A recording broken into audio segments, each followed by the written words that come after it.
Welcome to the original and most well-known visual trick, the waterfall illusion. This fascinating illusion makes stationary objects appear to move after you've been watching something moving in one direction.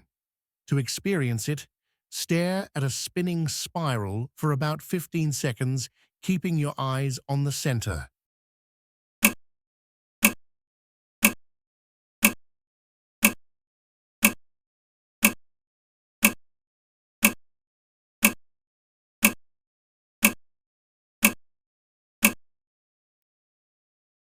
Now, look at a grid of dots. Do you notice the dots appearing to move? This happens because your brain gets tired from seeing motion, making stationary objects seem to move in the opposite direction. Try it yourself and look around you and see how your brain can play tricks on you.